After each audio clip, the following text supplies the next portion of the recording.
রাসূলুল্লাহ সাল্লাল্লাহু আলাইহি ওয়াসাল্লাম বলেন, কোনো ব্যক্তি যদি ঘর থেকে এইরকম উদ্দেশ্য নিয়ে বের হয় যে সে হজের জন্য বের হয়েছে, অথবা উমরার জন্য বের হয়েছে, অথবা আল্লাহ তাআলার রাস্তায় জিহাদ করার জন্য বের হয়েছে, ওই পথে গিয়া সে মারা গেল, হজ সম্পন্ন করতে পারে নাই, উমরা সম্পন্ন করতে পারে নাই, এমনকি জিহাদের ময়দানে গিয়া জিহাদ করে শহীদ হইতেও পারে নাই, কিন্তু এই রাস্তায় বের হওয়ার পরে তিনি মারা গেছেন, আল্লাহ তাআলা তার আমলনামায় হজ, উমরা এবং গাজীর সওয়াব লিখে দিবে।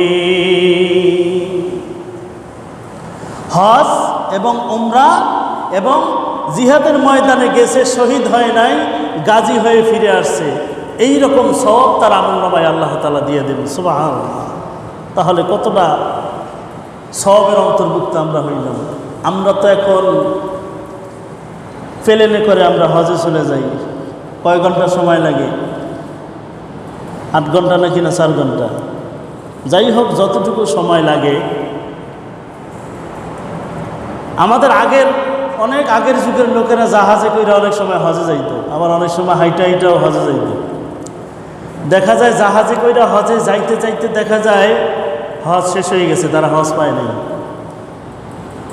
হজ শেষ হয়ে গেছে, হজ পায় নাই, তারা কি হজের সওয়াব থেকে মাহরুম হয়ে যাবে? আল্লাহ তাআলা তাদের আমলনামায় হজের সওয়াব দান করবেন। সুবহানাল্লাহ। যেমন মনে করেন, আমি জানাজার নামাজের উদ্দেশ্য কইরা গেলাম যে আমি জানাজার নামাজ আদায় করব, আমি যাইতে যাইতে গিয়ে দেখি যে জানাজার নামাজ শেষ হয়ে গেছে, আল্লাহ তাআলা আমাকে মাহরুম করবেন না, জানাজার সওয়াব আমার আমলনামায় দিয়ে দিবেন। সুবহানাল্লাহ। আমার উদ্দেশ্য মসজিদে এসে জামাতের সাথে নামাজ আদায় করব, দেখা যায় যে মসজিদে এসে দেখলাম জামাত শেষ হয়ে গেছে, আল্লাহ তাআলা আমার আমলনামায় জামাতের সওয়াব দিয়ে দিবেন। সুবহানাল্লাহ। যেমন একটা ঘটনা আছে এরকম, হযরত আব্দুল্লাহ ইবনে মুবারক রহমাতুল্লাহ আলাইহি নামাজ পড়ে বের হয়েছেন। হযরত আব্দুল্লাহ ইবনে মুবারক রহমাতুল্লাহ আলাইহি নামাজ শেষ করে বের হয়েছেন, এমন সময় একজন লোক আসলো। আসার পরে দেখতেছেন মুসল্লিরা মসজিদ থেকে বের হয়ে যাইতেছে, অর্থাৎ আসরের নামাজ বা ওই ওয়াক্তের নামাজ শেষ হয়ে গেছে। ওই লোকটা জামাত আর পাইল না, ওই লোকটা জামাত পাইল না। যখন তিনি জানতে পারলেন জামাত শেষ হয়ে গেছে, তিনি এইরকম ভাবে এমন একটা শব্দ করলেন, তার ভিতর থেকে এমন একটা কষ্ট শব্দটি বের হয়েছে, মনে হয় দুনিয়ার সব কিছু সে হারাই ফেলেছে। হযরত আব্দুল্লাহ ইবনে মুবারক রহমাতুল্লাহ আলাইহি বলেন, ওগো আল্লাহর বান্দা, আপনি আসরের নামাজ জামাতের সাথে আদায় করতে পারেন নাই, জামাত পান নাই, এজন্য আপনার দিলের ভিতরে যে তামান্না, দিলের ভিতরে যে কষ্টটা, আপনি যে কষ্টগুলো পেয়েছেন, কষ্ট পাওয়ার বাদৌলতে আপনি যে শব্দ করেছেন, আপনার এই শব্দটা আমাকে দিয়ে দেন, এবং আমি যে আসরের নামাজ জামাতের সাথে আদায় করেছি, আমার সওয়াবটুকু আপনি নিয়ে নেন। সুবহানাল্লাহ। দেখেন যে আমি আসরের নামাজ জামাতের সাথে আদায় করে যেই সওয়াব প্রাপ্ত হয়েছি, এইটা আপনি নিয়ে নেন। আর আপনি যে মসজিদে এসে জামাত পান নাই, না পাওয়ার কারণে আপনার ভিতর থেকে যে একটা কষ্ট বের হয়েছে, আপনি কষ্টে শব্দটা বের করলেন, এই শব্দটা আমাকে দেন। লোকটি জিজ্ঞেস করলেন, ওগো আল্লাহর ওলি, কি জন্য আপনি আমাকে এই কথাটা বললেন? আমার শব্দটা আপনি কি জন্য নিয়ে যাইতেছেন? আপনার জামাতের সাথে নামাজ আদায় করার সওয়াবটা আমাকে দিতে যাইতেছেন। হযরত আব্দুল্লাহ ইবনে মুবারক রাহমাতুল্লাহ আলাইহি বলেন, আমি যখন মসজিদ থেকে নামাজ শেষ করে বের হইলাম, আপনি যখন এখানে আসলেন, আসার পরে যখন আপনি জামাত পাইলেন না, আপনি কষ্টে জবান থেকে শব্দটা বের করলেন, আমি দেখলাম একজন ফেরেশতা এসে আপনার শব্দটা সুন্দর একটা রুমালের মধ্যে পেঁচাইয়া এই আহ শব্দটা আসমানে নিয়ে চলে গেছে। সুবহানাল্লাহ। আমি আসরের নামাজ আদায় করেছি, আমার নামাজ আল্লাহ তাআলার দরবারে কবুল হয়েছে কিনা আমি জানি না, কিন্তু আপনি যে আহ শব্দটা অনেক ভালোবাসা, যে জামাতের সাথে নামাজ আদায় করাটাকে আপনি মহব্বত করেন, ভালোবাসার একটা নমুনা হিসাবে আপনি বানাইছিলেন, আপনি নামাজ আদায় করতে পারলেন না, আপনার ভিতর থেকে একটা কষ্ট বের হইল। আল্লাহ তাআলা আপনার এই কষ্টটা, আপনার এই আহ শব্দটা এতটা পছন্দ করেছেন, ফেরেশতাদের মাধ্যমে ওই আহ শব্দটা রুমালের মধ্যে পেঁচাইয়া আল্লাহ তাআলা আসমানে উঠাই নিয়ে গেছে। সুবহানাল্লাহ। তাহলে ইমানদার মুসলমান, আজকে আমাদের ভিতরে কোনো অনুশোচনা নাই, নামাজ তরক হয়ে যাইতেছে, জামাত তরক হয়ে যাইতেছে, আমাদের ভিতরে কোনো অনুশোচনা নাই, গুনার সাগরে হাবুডুবু খাইতেছি, আমাদের ভিতরে কোনো অনুশোচনা নাই। অথচ দেখেন আমাদের আগের জামানার লোকগুলো কিরকম ছিলেন, জামাত তরক হয়ে গেছে, কতটা কষ্ট তারা পেয়েছে, কতটা কষ্ট হয়েছে তাদের, মনে হয় দুনিয়ার সব কিছু তাদের শেষ হয়ে গেছে, এইরকম ভাবে তারা কষ্ট পাইতো। আর ইমানদার মুসলমান আমাদের বর্তমান অবস্থা, দিনের পর দিন, রাতের পর রাত, বছরের পর বছর, মাসের পর মাস, সপ্তাহের পর সপ্তাহ চলে যাইতেছে, নামাজ পড়তেছি না, নামাজ আদায় করতেছি না, আমাদের ভিতরে কোনো প্রকার অনুশোচনা নাই, আছে নাকি? ফজর যাইতেছে, জোহর যাইতেছে, আসর যাইতেছে, মাগরিব যাইতেছে, ইশা যাইতেছে, জুমা যাইতেছে, রমজান আসতেছে, রমজান যাইতেছে, আমাদের ভিতরে কোনো অনুশোচনা নাই।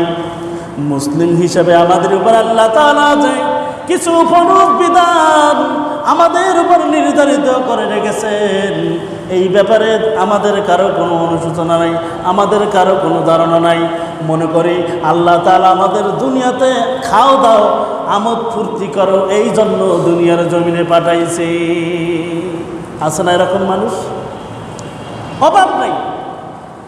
যাই হোক ইমানদার মুসলমান, তাহলে যেই আলোচনা করতেছিলাম, হযরতে আবু হুরায়রা রাদিয়াল্লাহু তাআলা আনহু থেকে বর্ণিত, তিনি বলেন রাসূলুল্লাহ সাল্লাল্লাহু আলাইহি ওয়াসাল্লাম বলেন, রাসূলুল্লাহ সাল্লাল্লাহু আলাইহি ওয়াসাল্লাম বলেন, যে ব্যক্তি তিনটা নিয়তে ঘর থেকে বের হইল, এক নম্বর নিয়ত হইল সে হজ করবে, দ্বিতীয় নম্বর নিয়ত হইল সে উমরা করবে, অথবা তৃতীয় নম্বর নিয়ত হইল সে জিহাদ করবে, এই তিনটা উদ্দেশ্য নিয়ে সে ঘর থেকে বের হয়েছে, কিন্তু সে হজ সম্পন্ন করতে পারে নাই, উমরা সম্পন্ন করতে পারে নাই, জিহাদও করতে পারে নাই, জিহাদের ময়দানে গিয়া শহীদও হইতে পারে নাই, এমন তো অবস্থায় লোকটা মারা গেল।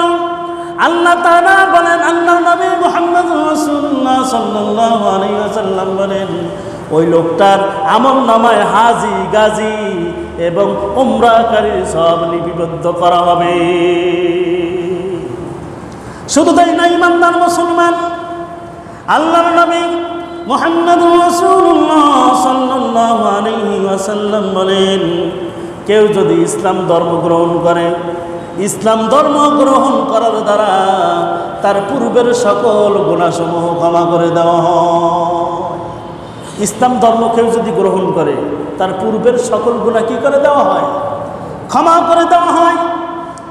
আর কেউ যদি হিজরত করে, তারও পূর্বের সকল গুনাহসমূহ ক্ষমা করে দেওয়া হয়। আর কেউ যদি হজ করে, আল্লাহ তাআলা তার পূর্বের সকল গুনাহসমূহ ক্ষমা করে দেয়। সুবহানাল্লাহ। তাহলে এখানে আমরা জানলাম, আমরা যদি হজ যাই আর আমাদের হজ যদি আল্লাহ তাআলা কবুল করে নেয়, আমাদের পূর্বের সকল গুনাহ আল্লাহ তাআলা কি করবেন? ক্ষমা করে দিবেন। একটা গুনাহ ব্যতীত আল্লাহ তাআলা সব গুনাহ ক্ষমা করে দিবেন। হকুল ইবাদা, যেটা বান্দার হক আমি নষ্ট করেছি, এই হক ছাড়া বাকি সব গুনাহ আল্লাহ তাআলা ক্ষমা করে দিবেন। কারণ এই বান্দার হক আল্লাহ তাআলা মাফ করবেন না, বান্দার হক বান্দাকেই মাফ করতে হবে। এই জন্য গত সপ্তাহে যেই রকম বলেছিলাম, এই সপ্তাহে আবারও বলতেছি যে বান্দার হক নষ্ট করা থেকে আমরা বিরত থাকি। বান্দার হক বান্দাকে আমরা দিয়ে দিই। দুনিয়া ক্ষণস্থায়ী, এই দুনিয়া সারা জীবন থাকার জন্য নয়, কিয়ামত পর্যন্ত আমরা যে থাকবো এইরকম কোনো নিশ্চয়তা নাই। আমার যে নাক থেকে এই যে নিঃশ্বাস বের হইতেছে, এই নিঃশ্বাস আর দ্বিতীয়বার ভিতরে ঢুকবো এইরকমও কোনো নিশ্চয়তা আছে নাকি? নাই, এইরকমও নিশ্চয়তা নাই। অতএব দুনিয়া বুক বিলাস ছাড়া আর কিছুই নাই। অতএব দুনিয়াটা আমরা ভোগ বিলাসের জন্য যত কিছুই সাজাই গোছাই, যা কিছু করি না কেন, 2 দিন পর, 1 দিন পর, অথবা এই মসজিদ থেকে বের হওয়ার আগেও আমার মৃত্যু হয়ে যাইতে পারে। 3.5 হাত জায়গা ছাড়া আমি আর কিছুই পাবো না। পাবো? আমার বোনের হক নষ্ট করে, ভাইয়ের হক নষ্ট করে আমি যেই সমস্ত পাপগুলো কামাই করলাম, কবরে যাওয়ার পরে ওই শাস্তিগুলো আমার পাইতে হবে। এমনকি হাসরের ময়দানে যদি আমি সব দিক থেকে জান্নাতে যাওয়ার জন্য রেডি হয়ে যাই, আল্লাহ তাআলা আমার নেকি বদি ওজন করার পর যদি দেখে আমার নেকি পাল্লা ভারী হয়ে গেছে, আল্লাহ তাআলা বলবেন, যাও তোমাকে জান্নাতবাসী হিসাবে ঘোষণা করলাম, যাও তুমি জান্নাতে চলে যাও। এমনি সময় আমার ভাই এসে সামনে দাঁড়াবে, আমার বোন এসে সামনে দাঁড়াবে, আমার প্রতিবেশী আমার সামনে এসে দাঁড়িয়ে যাবে। এই ব্যক্তি আমার হক নষ্ট করেছে, আমার জায়গা জমি ঠিক মতো দেয় নাই, আমার পাওনা দি না মিটানো পর্যন্ত তাকে আমি জান্নাতে যাইতে দিব না। নেকি দাও, নেকি দাও। ওই সময় তো জায়গা জমি দেওয়ার সুযোগ থাকবে না, নেকি দিতে থাকবে, দিতে দিতে এক সময় নেকি আর থাকবে, নেকি আর থাকবে না। যাদের হক নষ্ট করেছে তাদের গুনাহ নিয়ে ইনি জাহান্নামে চলে যাবে, আর যাদের হক নষ্ট করেছিল তারা তার সবগুলো নিয়ে জান্নাতের মধ্যে চলে যাবে। এই জন্য কারো হক নষ্ট করার পূর্বে আমাদের চিন্তা করা যে আমি তার থেকে মাপ নিতে পারবো কিনা, সে আমাকে ক্ষমা করবে কিনা। যাই হোক ইমানদার মুসলমান, তাহলে যেটা বলতেছিলাম, ইসলাম গ্রহণ করলে আল্লাহ তাআলা পূর্বের সকল গুনাহগুলো ক্ষমা করে দেয়। আর যদি কেউ হিজরত করে, আল্লাহ তাআলা তার পূর্বের গুনাহগুলো ক্ষমা করে দেয়। আর কেউ যদি হজ করে, আল্লাহ তাআলা তার পূর্বের সকল গুনাহগুলো ক্ষমা করে দেয়। তাহলে আমরা যাদের হজের সামর্থ্য হয়েছে, আমরা যদি হজ করি, আমাদের ফায়দা আছে না নাই? অনেক ফায়দা আছে। টাকা পয়সা জমাইয়া রাইখা কি হবে? আমি রাইখা যাব, আমার সন্তানগুলো এই জায়গা জমি নিয়ে মারামারি করবে, রক্তারক্তি করবে, এক ভাই আর এক ভাইকে মেরে ফেলবে। সেদিনকার এই গত 2-3 দিন আগে দেখলাম ফেসবুকের মধ্যে যে 2 ভাই বাবাকে পিটিয়ে রক্তাক্ত করে ফেলেছে। দেখলাম বাবা শুয়ে আছে, সন্তান পা দিয়ে লাইতেই দিছে। চিন্তা করেন, একবারও চিন্তা করে না যেই বাবার কাঁধের উপরে চলে তুমি বড় হইছো, যেই বাবা তোমাকে নিজে ভালো খাইতে পারো না, নিজে ভালো খাইতে মন চাইলেও খায় নাই, সন্তানের জন্য নিয়ে আসছে, সেই বাবাকে শুয়ে আছে, বাবাকে একটানা লাথি মারতেছে। পাড়া প্রতিবেশী এসে তাকে হসপিটালে নিয়ে গেল। চিন্তা করেন, এই সন্তান কি সুসন্তান না কুসন্তান? এই সন্তানের জন্য যে জায়গা জমি রাইখা আপনি যাইতেছেন, দুনিয়ার থেকে মারা যাওয়ার পরে এই সন্তান জায়গা জমি নিয়ে এক ভাই আর এক ভাইকে মারবে না, এর কোনো গ্যারান্টি আছে? দুনিয়ায় অহরহ প্রমাণ আছে না, এক ভাই আর এক ভাইকে মেরে ফেলতেছে জায়গা জমির জন্য।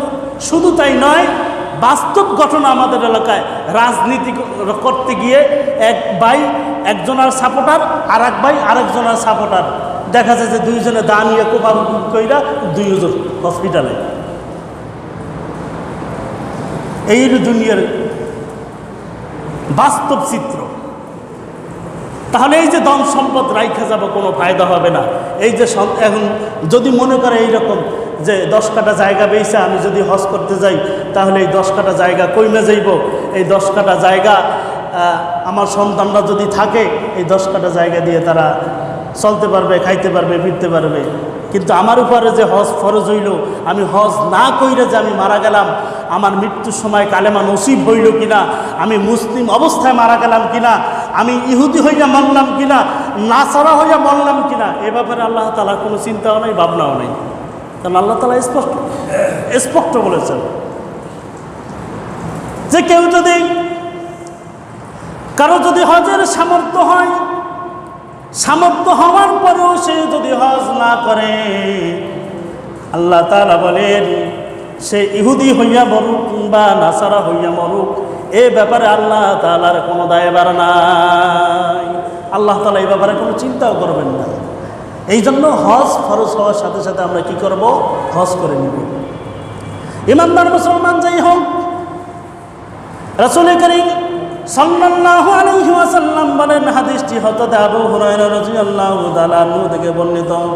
তিনি বলেন, রাসূলুল্লাহ সাল্লাল্লাহু আলাইহি ওয়াসাল্লাম ইরশাদ করেছেন, বৃদ্ধ, দুর্বল ব্যক্তি এবং নারী, বৃদ্ধ লোক, দুর্বল ব্যক্তি এবং নারী, এদের সর্বোত্তম জিহাদ হইল হজ করা, হজ এবং উমরা করা।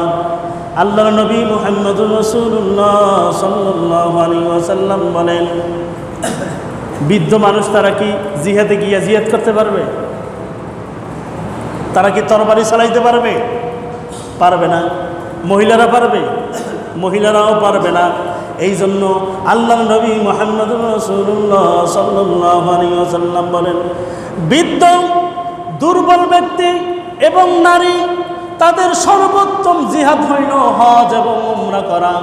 শুধু তাই নয়, আল্লাহর নবী মুহাম্মদুর রাসূলুল্লাহ সাল্লাল্লাহু আলাইহি ওয়াসাল্লাম আরো বলেন, তোমাদের, অর্থাৎ এখানে নারীদেরকে বোঝাইছেন, তোমাদের নারীদের সর্বোত্তম জিহাদ হইল হজ্জে মাবরুর। নারীরা জিহাদে অংশগ্রহণ করতে পারবে না, কিন্তু তাদের জিহাদের চাইতেও সর্বোত্তম ইবাদত হইল হজ্জে মাবরুর।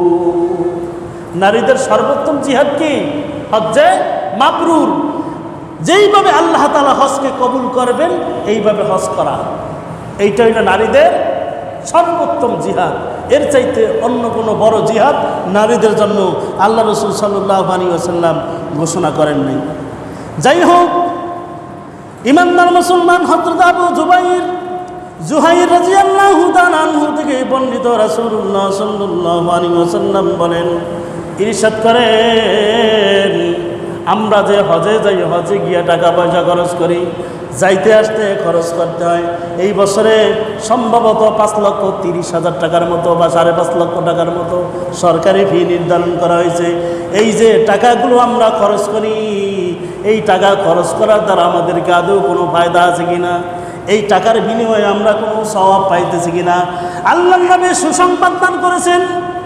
আল্লাহর নবী মুহাম্মদুর রাসূলুল্লাহ সাল্লাল্লাহু আলাইহি ওয়াসাল্লাম বলেন, যারা হজ্জে যায়, হজে গিয়ে টাকা পয়সা ব্যয় করে, তাদের প্রত্যেকটা টাকার বিনিময়ে আল্লাহ তাআলা 700 গুণ পর্যন্ত সওয়াব দান করে। সুবহানাল্লাহ। কত গুণ? 700 গুণ। 1 টাকায় কয় টাকা? 700 টাকা। সুবহানাল্লাহ। তাহলে ইমানদার মুসলমান, কত সুসংবাদ আমাদের জন্য। আল্লাহ তাআলার ফরজ বিধান পালন করার জন্য আমরা সেখানে যাব, গিয়া নিজের প্রয়োজনে যদি 1 টাকা খরচ করি, আল্লাহ তাআলা ওই 1 টাকার সওয়াব 700 থেকে 7,000 পর্যন্ত গুণ বাড়িয়ে সওয়াব দান করবে। সুবহানাল্লাহ। এই জন্য ইমানদার মুসলমান, আমাদেরকে হজ করতে হবে এবং হজে গিয়ে দিল খুলে খরচ করতে হবে। কার্পণ্যতা দেখানো যাবে না, কার্পণ্য করা যাবে না।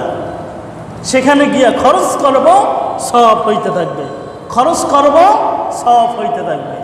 এই জন্য খরচগুলি আমরা করব, হালাল টাকা নিয়ে আমরা হজ করার চেষ্টা করব। হারাম টাকা দিয়ে হজ করব। হজ করতে করতে যদি এইরকম অবস্থা হয় যে প্রত্যেক বছরে হজে যাই গেছি, এমন মানে একজনকে জিজ্ঞেস করা হয়েছিল, ভাই আপনি কতবার হজে গেছেন? ভাই কতবার হজে গেছে আমি নিজেও জানি না, কতবার যে উমরা করছে আমি নিজেও জানি না। তো এইরকম মানুষ দুনিয়া জমিনে আছে। কিন্তু মূল ব্যাপার হইল, এই যে সৎ পথে বড়লোক হওয়া, সৎ পথে কোটিপতি হওয়া, সৎ পথে প্রত্যেক বছরে হজ করা, প্রত্যেক বছরে উমরা করা, সৎ পথে, এটা আসলেই কঠিন একটা ব্যাপার। এই জন্য আমাদের আয়ের উৎস আয় বাণিজ্য বাড়ানোর ক্ষেত্রে, আয় বাণিজ্য করার ক্ষেত্রে আমাদের সতর্ক থাকা, একটা টাকা যেন আমরা হারাম ইনকাম না করি, একটা টাকা যেন আমাদের অবৈধ পথ থেকে ইনকাম না হয়। এই অবৈধ ইনকামের টাকা দিয়ে অবৈধ পথে টাকা আয় করে প্রত্যেক বছর কেন যদি আমরা বাইতুল্লাহ গিয়া প্রত্যেক বছরে যদি আমি ইত্তেকাব করি, তারপরও আমার কি হবে না? এই ইবাদত আমার কোনো কাজে লাগবে না। কারণ কি? আমার শরীরের রক্তগুলো হারাম টাকায়, হালাল টাকার বিনিময়ে হয় নাই, হারাম টাকার খাদ্য খেয়ে আমার শরীরে রক্ত মাংস হয়েছে।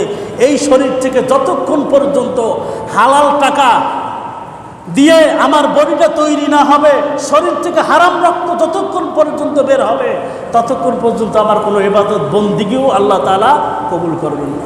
শুধু তাই নয় ইমানদার মুসলমান, আরেকটা কথা বলি। মনে করেন স্বামী স্ত্রী একসাথে ঘুমের ঘরে ঘুমাইছে, স্বামী স্ত্রী একসাথে ঘুমের ঘরে ঘুমাইছে, সকালবেলা স্বামী ঘুম থেকে উঠছে, স্বামীর মন খারাপ। এরকম হয় নাকি আমাদের সমাজে? স্বামী স্ত্রী একসাথে ঘুমাইল, ঘুমানোর পর সকালবেলা ঘুম থেকে উঠছে, স্বামীর মন খারাপ। আল্লাহর নবী মুহাম্মদুর রাসূলুল্লাহ সাল্লাল্লাহু আলাইহি ওয়াসাল্লাম বলেন, ওই স্বামী যতক্ষণ পর্যন্ত ওই স্ত্রীর প্রতি খুশি না হবে, ততক্ষণ পর্যন্ত ওই মহিলার কোনো আমল আসমানে উঠবে না। অর্থাৎ ওই মহিলার কোনো ইবাদত বন্দেগী আল্লাহ তাআলার দরবারে কবুল হবে না। তাহলে ইমানদার মুসলমান, যেই কথা বলতেছিলাম, হজ একটা গুরুত্বপূর্ণ ইবাদত। আল্লাহ তাআলা যাদের উপরে হজ ফরজ করেছেন, অবশ্যই তাদের হজ করতে হবে। হজ যদি না করি, হজ না করে যদি আমরা মারা যাই, তাহলে মৃত্যুর সময় আমি মুসলিম হয়ে মারা যাব, না ইহুদি হইয়া মারা যাব, না নাসারা হইয়া মারা যাব, এই ব্যাপারে আল্লাহ তাআলার কোনো দায়বদ্ধতা নাই। শুধু তাই নয়, হযরত ওমর ইবনুল খাত্তাব রাদিয়াল্লাহু তাআলা আনহু বলেন, আমার ইচ্ছা করে সেই সব শহরে কিছু লোক, সেই সব শহরের মধ্যে কিছু লোক পাঠাই, তারপর সেই লোকদেরকে তদন্ত করবে, যাদের সামর্থ্য আছে, সামর্থ্য থাকা সত্ত্বেও তারা হজ করে না। আমি তাদেরকে তদন্ত করে তাদের কাছে গিয়া তাদেরকে জিজ্ঞেস করি, তোমাদের হজ সামর্থ্য হওয়া সত্ত্বেও তোমরা কেন হজ করো না? তোমরা তো আসলেই মুসলমান নয়। তোমরা যদি মুসলমান হইতা, তাহলে আল্লাহ তাআলার একটা ফরজ বিধান তোমাদের সামর্থ্য হয়েছে, কিন্তু তোমরা হজ করলা না, তোমরা হজ করলা না। তোমরা যদি মুসলমান হইতা, তাহলে তোমরা অবশ্যই হজ করতা। তাহলে ওমর ইবনুল খাত্তাব রাদিয়াল্লাহু তাআলা আনহু কত বড় কথা বলেছেন। হজের সামর্থ্য হয়েছে কিন্তু হজ করলো না, তারা মুসলমান নয়। এই কথাটা তিনি দুইবার বলেছেন, তারা মুসলমান নয়। তারা যদি মুসলমান হইতো, তাহলে হজের সামর্থ্য হওয়ার সাথে সাথে তারা কি করত? হজ করত। কিন্তু তারা হজ করে নাই। কি জন্য? এই জন্য ওমর রাদিয়াল্লাহু তাআলা আনহু দেখেন কত বড় কথা বলেছেন, তারা কি নয়? মুসলমান নয়। যাই হোক ইমানদার মুসলমান, হজের সামর্থ্য হয়েছে, সাথে সাথে আমরা কি করব? হজ করব। অনেক ফজিলতের কথা আমরা আলোচনা করেছি। যাই হোক, আর দুইটা হাদিস আপনাদের সামনে আলোচনা করে শেষ করব। হযরত সাহাল ইবনে সাদ রাদিয়াল্লাহু তাআলা আনহু থেকে বর্ণিত, তিনি বলেন, রাসূলুল্লাহ সাল্লাল্লাহু আলাইহি ওয়াসাল্লাম বলেন, আমরা যে হজে যাই, হজে যাওয়ার পরে হজের দিন আমরা তালবিয়া পাঠ করি না? এই তালবিয়া যে আমরা পাঠ করি, বা যত হাজি ওইখানে আছে তারা যে তালবিয়া পাঠ করে, শুধু হাজি সাহেবগণ তারা তালবিয়া পাঠ করে? শুধু তাই নয়, এইখানে হাজি সাহেব না, শুধু ওইখানে যত কীট পতঙ্গ, পিঁপড়া থেকে শুরু করে গাছ বৃক্ষ রাজি যত কিছু আছে, সব কিছু সেদিনকার তালবিয়া পাঠ করে। সুবহানাল্লাহ। ইমানদার মুসলমান, হযরত সাদ ইবনে সাদ রাদিয়াল্লাহু তাআলা আনহু থেকে বর্ণিত, তিনি বলেন, রাসূলুল্লাহ সাল্লাল্লাহু আলাইহি ওয়াসাল্লাম বলেছেন, যখন কোনো মুসলিম তালবিয়া পাঠ করে, তখন তার ডান ও বামের পাথর, বৃক্ষরাজি, কীট পতঙ্গ, এমনকি মাটি পর্যন্ত তাদের সাথে তালবিয়া পাঠ করে। শুধু তাই নয় ইমানদার মুসলমান, পৃথিবীর এক প্রান্ত থেকে আরেক প্রান্ত পর্যন্ত যতগুলো মানুষ বৃক্ষরাজি যা কিছু আছে, কীট পতঙ্গ থেকে শুরু করে ওই দিন সবগুলো তাসবিহ পাঠে ব্যস্ত হয়ে যায়। মানে তালবিয়া পাঠকারীদের দ্বারা সমগ্র এক পাশ থেকে আরেক পাশ পর্যন্ত প্রত্যেকটা জায়গা সমস্ত পৃথিবীব্যাপী তালবিয়া পাঠে পূর্ণ হয়ে যায়। একটু জায়গা খালি থাকে না যে যেই জায়গাটার ভিতরে বসে কোনো পিঁপড়া, কোনো কীট পতঙ্গ বা কোনো কিছু তালবিয়া পাঠ করে না। সুবহানাল্লাহ! কত বড় কত বড় সওয়াবের কাজ, দেখেন কত বড় সুসংবাদ। ইমানদার মুসলমান, এই জন্য আমরা হজ করব, হজের গুরুত্ব বোঝার চেষ্টা করব, হজের সামর্থ্য হওয়ার সাথে সাথে হজ করব। কারণ আগামী বছরে কি হবে সেটা আমরা বলতে পারি না, আগামীকালকে কি হবে সেটা পর্যন্ত আমরা বলতে পারি না। এই জন্য এই বছর আমার কাছে টাকা আছে, আগামী বছর আমার কাছে টাকা নাও থাকতে পারে। এই বছরে আমি সুস্থ আছি, আগামী বছরে আমি সুস্থ নাও থাকতে পারি। এই বছর আমি ফিরে আসি, আগামী বছরে আমি ফিরি নাও থাকতে পারি। এই জন্য ইমানদার মুসলমান, হজ আমার উপর ফরজ হয়েছে, সাথে সাথে আমরা হজ করে নিব। সাথে সাথে কি করব? আমরা হজ করে নিব। তাহলে এই যে হজের গুরুত্ব, হজের ফজিলত গত এই 3 জুমায় চলতেছে, আগামী 1 জুমা হয়তো পারবো কিনা শেষ করতে জানি না। যে এই যে হজের গুরুত্বগুলো বোঝানো হয়েছে, এই যে ফজিলত বোঝানো হয়েছে, আমার টাকা আছে, পয়সা আছে, আমি বাড়িতে পয়সা থাকলে ফজিলত পাবো? আমি যদি বাড়িতে পয়সা খালি তসবিহ টিপতে থাকি, আমার কি হজের সব আল্লাহ তাআলা আমলনামায় দিয়ে দিবে না। এই জন্য হজ ফরজ হয়েছে, সেখানে গিয়ে আমাদের কি করতে হবে? হজ করতে হবে। হজের বিকল্প কোনো আমল দ্বারা কেউ ঘাটতি পূরণ করতে পারবে না। যে আমার হজ হয়েছে, আমি হজ করতে পারলাম না, অন্য কোনো একটা নেক আমল করি, সেটার দ্বারা আমার হজের ঘাটতি পূরণ হয়ে যাবে, এরকম কোনো সুযোগ আছে নাকি? এরকম কোনো সুযোগ নাই, কোনো সুযোগ নাই। এই জন্য এই যে হজের গুরুত্ব যতটুকু আলোচনা করা হয়েছে, ফজিলত আলোচনা করা হয়েছে, আমাদের দিলের ভিতরে আমরা একটা তামান্না রাখি, আশা রাখি যে আল্লাহ আমাকে হজ করার তৌফিক দাও। হাদিস শরীফের মধ্যে আছে, হজে ওই ব্যক্তি যাইতে পারে যার হজে যাওয়ার জন্য মনের ভিতরে আশা আকাঙ্ক্ষা রয়েছে, যে তিনি আশা করে রেখেছেন যে হজ করবেন, হজে যাবেন। আল্লাহর নবী মুহাম্মদুর রাসূলুল্লাহ সাল্লাল্লাহু আলাইহি ওয়াসাল্লাম বলেন, মান যারা কবরি, যে ব্যক্তি আমার কবর জিয়ারত করলো। কার কবর? রাসূল করিম সাল্লাল্লাহু আলাইহি ওয়াসাল্লাম বলেন, যেই ব্যক্তি আমার কবর জিয়ারত করলো। অতএব যারা হজ করতে যায় তারা কি রাসূল সাল্লাল্লাহু আলাইহি ওয়াসাল্লামের কবর জিয়ারত করে না? তারা কবর জিয়ারত করে। যারা উমরায় যায় তারাও রাসূল করিম সাল্লাল্লাহু আলাইহি ওয়াসাল্লামের কবর জিয়ারত করে। আল্লাহর নবী মুহাম্মদ রাসূলুল্লাহ সাল্লাল্লাহু আলাইহি ওয়াসাল্লাম বলেন, কদ ওয়াজাবাত লাহু শাফাআতিহি, তার জন্য শাফায়াত করা আমার জন্য ওয়াজিব হয়ে যায়। তাহলে যে হজে গেল, উমরায় গেল, আমি রাসূলের কবর জিয়ারত করলো, কি করলো? আমি রাসূলের কবর জিয়ারত করলো, তার জন্য সুপারিশ করা, তার জন্য শাফায়াত করা আমার জন্য কি ওয়াজিব হয়ে যায়। সুবহানাল্লাহ! তাহলে কত বড় সুসংবাদ!